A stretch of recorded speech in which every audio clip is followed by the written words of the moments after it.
देशी जनता को सभ्य बनाना, राष्ट्र को शिक्षित करना। देशी जनता को सभ्य बनाने का मतलब क्या है? पहली बात तो सभ्य शब्द है, सभ्य कौन कहलाएगा?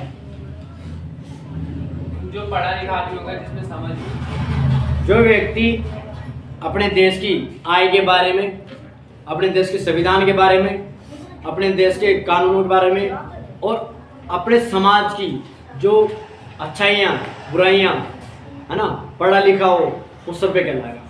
क्योंकि जिसको पढ़ाई का ज्ञान होगा, जिसको समाज के बारे में पूरा चीज़ें नॉलेज होगा, पॉलिटिकल मतलब देश के बारे में, इतिहास, राजनीति पता होगी, इतिहास पता होगा, उसके भूगोल, भारत अपने देश का भूगोल पता होगा, वो व्यक्ति सभ्य कहलाएगा। क्यों कहलाएगा? क्योंकि उसको संस्कृति का, उसको हर चीज़ का ज्ञान है ना।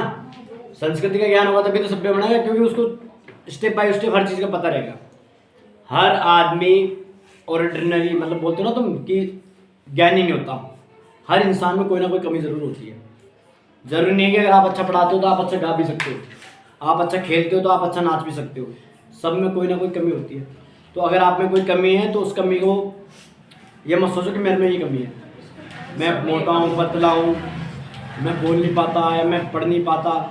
अगर आप पढ़ नहीं पा रहे हो तो आप में कोई दूसरी कोई ऐसी खूबी होगी जो आप वो कर सकते हो। तो कभी भी खुद को नेगेटिव मत लेना, ठीक है ना। क्योंकि हर इंसान में कोई ना कोई खूबी जरूर होती है कुछ ना कुछ करने की। बस कमी कहाँ रह जाती है कि हम उसे पहचान नहीं पाते।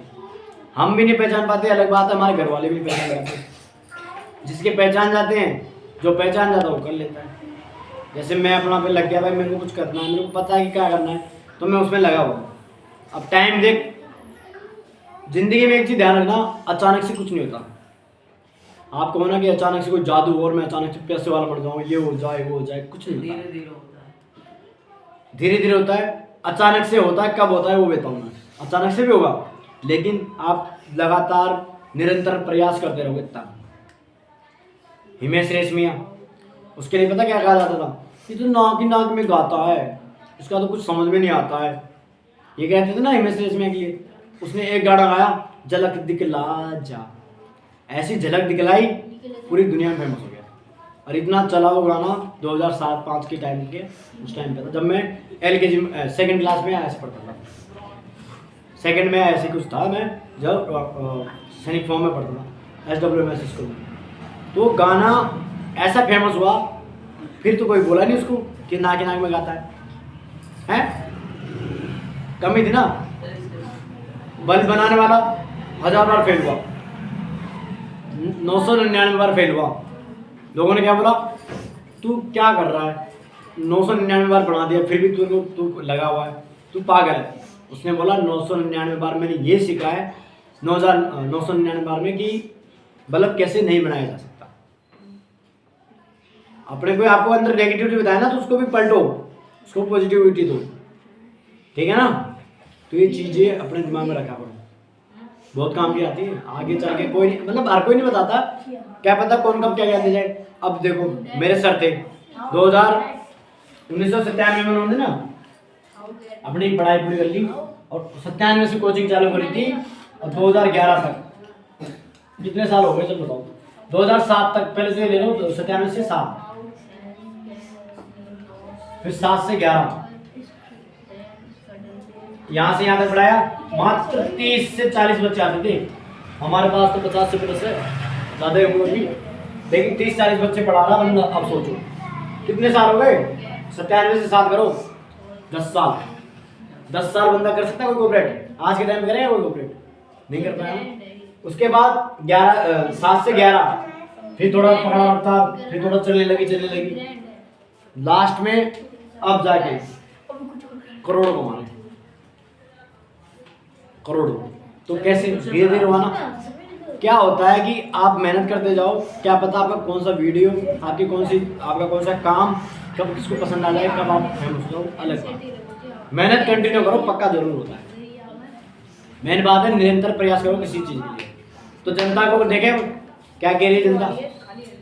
भाषाविद कौन होता है? इसमें पहला पॉइंट है भाषाविद।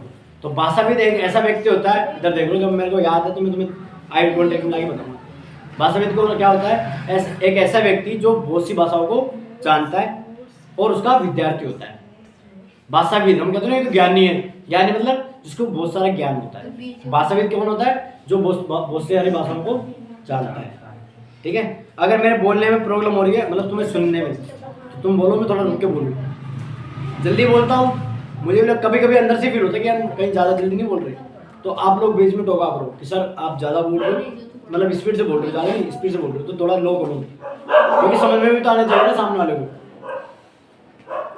तो क्या बोला मैंने, भाषा ये आ गया। देखो, एक सांस्कृतिक मिशन भी होते हैं, वो मानव में जैसे समाज को सभ्य बनाना। मतलब क्या क्या करा था, अब लोग कैसे जानेंगे भाई सभ्य कैसे बनेंगे, क्या होगा? तो सबसे बड़ा हम पे परोपकार है। हम कहे ना कि अंग्रेज हमें लूटे, हमें ये करे, अंग्रेजों ने हमें शिक्षित कर दिया, अंग्रेजों ने हमें सभ्य बना दिया।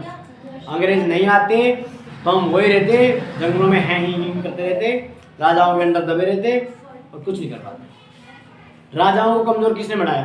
अंग्रेजों ने बनाया कहीं ना कहीं। फिर चीजें देसी जनता शिक्षित सभ्य कैसे बन रही है? तो भाई अंग्रेजों ने उनके लिए स्कूल खोले, उनको शिक्षाएं दी। हमारे गुरुकुल थे, हम ज्ञानी थे, लेकिन एक होता है ना कि आधुनिक तरीके से, भाई जैसा समाज जैसे दुनिया चल रही वैसे हम भी चले, वो अंग्रेजों ने करा। ठीक है ना?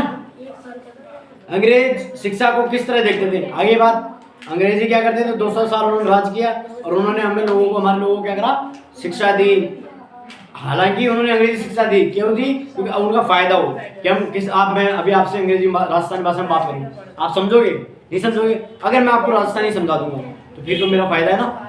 तो अंग्रेज क्या करते थे? अंग्रेजी सिखा देते कि उनका फायदा हो, लेकिन शुरू में फायदा हो, फिर उनको नुकसान भी हुआ और हमें फायदा भी हुआ। नुकसान कैसे हुआ कि लोग पढ़ने लगे, तो वो अंग्रेजी में कुछ लिखते थे हमारे बारे में नोटिस कि भारत वालों को ये करना होगा, तो जैसे लेके कौन जाएगा? डाकिया कौन होगा? हिंदुस्तानी लेके जाएगा, वहाँ जाके देगा, तो रास्ते में पढ़ लेगा पर्चा। वही तो कपड़े में तो पर्चे होते थे, देखा और ये तो हमारे लिए कर रहे हैं, वो जाके लोगों को बताता था भाई ऐसी बातें हो रही है। तो धीरे धीरे हमें समझे ना चीज़ों को, ऐसा होता था। फिर धर्म के ऊपर आती थी चीज़ें, भाई सभ्य कैसे बनेंगे? लोग धर्म के बड़े पालन करते थे। आज मैं तुम्हें बताऊं, अभी भी चलता है, लेकिन सारी चीज़ें छोड़ो, 1900 के टाइम पे इतना धर्म का था कि मतलब लोग भेदभाव सबसे ज़्यादा, इतना धर्म के प्रति इतना करते थे कि सामना वाला, जातियाँ बढ़ती थी, 4 जाति होती थी। पहली शुद्र पंडित होते थे, जिनको बोलते थे देख लो शूद्र। दूसरी सेवादार, तीसरा इनके भी नीचे होता वो, और चौथा ये दोनों मेरे नाम याद नहीं, लेकिन 4 थे। एक तो सबसे पहले जो सबसे बड़ा कौन होता? शूद्र, भाई कोई काम नहीं करेगा, पंडिताई करेगा, ठीक है। फिर दूसरा सेवा करेगा, नौकरियां करेगा, मतलब सैनिक वैनिक बन के रहेगा। तीसरा ये काम भी करेगा, मतलब सफाई वफाई का और कपड़े वपड़े धोने का, धोबी वोबी, मतलब ऐसा काम करेगा। सबसे नीचे ये भी एक तरह से सेवादार होता है। सेवा मतलब ये सेवादार मतलब सैनिक गवर्नमेंट, ये सेवादार राजाओं के जो होते थे ना, उनको बोलते थे नौकर, रानी की दासियाँ, दास प्रथा, दास उससे वो राजा रानी कुछ भी काम करवाते थे। दासों का यही था, बेचारों को खरीदते थे, बेचा जा रहा था, मतलब उनसे ना जो आज वैसे भर्ती होती है वैसे काम करवाए जाते थे। तो उनकी तो सबसे नीचे माना जाता उनको, ठीक है ना, सबसे नीचे माना जाता था उनसे कुछ भी काम करवाना। उनकी खुद की ज़िंदगी नहीं थी। मेन बात ये है कि मैं कहना चाह रहा हूँ, उनके लिए खुद की ज़िंदगी जीने का कोई शनुका नहीं था कि आप अपनी मर्जी से, कहते हैं ना आजकल आप तो हम अपनी मर्जी से लेंगे, मैं ये करूँगा, हम अपनी मर्जी से। नाई, आजकल कोई भी नाई बन जाता है, आजकल कोई भी जूते पॉलिश करने लग जाएगा, आजकल कोई भी टीचर बन जाएगा, आजकल कोई भी पंडित बन जाएगा, बन जाते ना आजकल। पहले नहीं होता था। पहले अगर आपने ये हो के ये काम कर दिया, जाति से बाहर, ये काम हो गया, ये काम कर दिया, जाति से बाहर, सीधा समाज से बाहर। आजकल होता है ऐसा? नहीं होता। अगर हो तो केस हो जाता तुरंत। कुल मिला की बात यह है कि आज अपनी मर्जी से कुछ भी कर सकते हैं, पहले नहीं कर सकते। धर्म के आधार पर पहले लोग चलते हैं। अंग्रेज आए, सबसे पहले से तो ये चीज़ खत्म करी उन्होंने, धीरे धीरे। क्यों करी, कैसे हुए? अब देखो, सेवादार थे, सैनिक। अब बताओ, इन अगर अंग्रेज बोले कि पंडितों को लेंगे तो ये नाराज, ये बोले इनको लेंगे तो ये नाराज। इन्होंने क्या करा, सबको मिक्सअप कर लिया, गुट बना दिया अलग अलग। राजपूत अलग, ये अलग, वो अलग, अलग अलग, है ना, बनाए। अब उसमें क्या हुआ, कहीं ना कहीं बराबर आ गए। अरे भाई चलो ठीक है, तुम राजपूत हो, तुम चौहान हो, तुम ये हो तो सैनिक ही सारे, काम तो एक ही है सबका। ऐसे धीरे धीरे चीजें बढ़ी और समाज धीरे धीरे जाना कि भाई धर्म वर्म कुछ नहीं होता, सबसे बड़ा क्या होता है, इंसानियत, इंसान होता है। कहीं ना कहीं अंग्रेजों को वजह से सीखे ना। अच्छा देखो मैंने क्या बोला, हर चीज के दो पहलू होते हैं, अच्छाई बुराई। अंग्रेज बुरे थे तो अच्छे भी थे, ये नहीं कि अच्छे थे तो बुरे नहीं थे, बुरे तो इतने थे कि उन्होंने हमारे साथ बहुत बुरा किया। हमारे लोगों को इतना अच्छे अच्छे लोगों को फांसी दे दी, जब भगत सिंह को दे दी, ऐसे कर दी। और बुरे भी थे अच्छे भी थे, ठीक है। नमस्ते बेटा। फिर प्राच्यवादी क्या होता है, प्राच्यवादी क्या होता है, एशिया की भाषा और संस्कृति का ज्ञान रखने वाला। प्राच्यवादी कौन होता है, जो एशिया, अब बताओ हम रहते हैं एशिया में, अगर हम रूस की जो लैटिन भाषा है, ऐसी भाषा होती है, ग्रीक भाषा है, वो हम जाने तो हमारे क्या काम आएगी, हमारे लिए कौन सी जरूरी है, हिंदी। तो एशिया का जो व्यक्ति है वो क्या बोलेंगे उसको, प्राच्यवादी, जो वहाँ की भाषाओं को और संस्कृति का ज्ञान रखता हो, उसको क्या बोलते हैं, प्राच्यवादी। फिर मुंशी कौन होता है, ऐसा व्यक्ति जो फारसी पढ़ना लिखना और पढ़ाना जानता हो, मुंशी जी बोलते थे। आजकल मुंशी किसे बोलते हैं, जो पैसे गिनता है, अकाउंटेंट। बीच में बोलते थे ना अकाउंटेंट को, पहले मुंशी बोला था, अब तो अकाउंटेंट बोलते हैं सीधा, है ना, खाता का जोड़ रखने वाला। वर्नाकुलर कौन होता है, यह शब्द आमतौर पर मानक भाषा से अलग किसी स्थानीय भाषा या बोली के लिए इस्तेमाल किया जाता है। भारत जैसे औपनिवेशिक देशों में अंग्रेज रोजमर्रा इस्तेमाल की स्थानीय भाषाओं में साम्राज्यवादी शासकों की भाषा अंग्रेजी के बीच फर्क को चिन्हित करने के लिए इस शब्द का प्रयोग करते थे। वर्नाकुलर, अंग्रेज बोलता था ये तो वर्नाकुलर है, मतलब भारत की भाषा को समझाने के लिए। भारत की भाषा हमें समझ में नहीं आई, उसने बोला ये शब्द तो मेरे लिए वर्नाकुलर है, मतलब ये मैं नहीं समझ पाया, ये भारतीय शब्द है। हम बोले अंग्रेजी शब्द को भी वर्नाकुलर है, तो उसमें क्या आया कि अंग्रेजी भाषा हमें समझ में नहीं आई, ठीक है। मदरसा, सीखने के स्थान को अरबी भाषा में मदरसा कहा जाता है। हम स्कूल बोलते हैं और अरबी भाषा में, मतलब तुम्हारी भाषा में क्या बोलते हैं उसको, मदरसा बोलते हैं। यह किसी भी तरह का स्कूल या कॉलेज कोई और संस्था नहीं होता, मतलब कोई संस्था हो सकता है, मतलब स्कूल भी हो सकता है, एक तरह से मदरसा, कॉलेज भी हो सकता है, और कोई आपका जो एक होता है ना संस्थान, वो भी हो सकता है, ठीक है। मदरसा, इसमें क्या होता है, अरबी भाषा में क्या बोलता है, ज्ञान का भंडार, ज्ञान का द्वार, जहाँ पढ़ाया जाता है, ठीक है, शिक्षा दी जाती है, किसकी, अरबी भाषा, ठीक है। अब बाकी कल पढ़ाऊंगा थोड़ा, ये मेन पॉइंट है 5-6 तो मैंने करवा दिए, ये लिख लेना एक बार, ठीक है।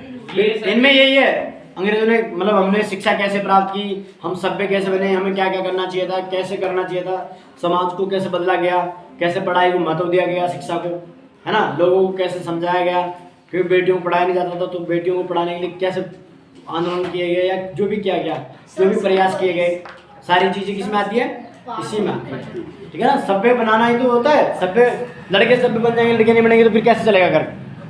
भाई जरूरी है ना कि लड़कियाँ भी सभ्य, क्यों घर कौन चलाएगी, लड़की चलाएगी।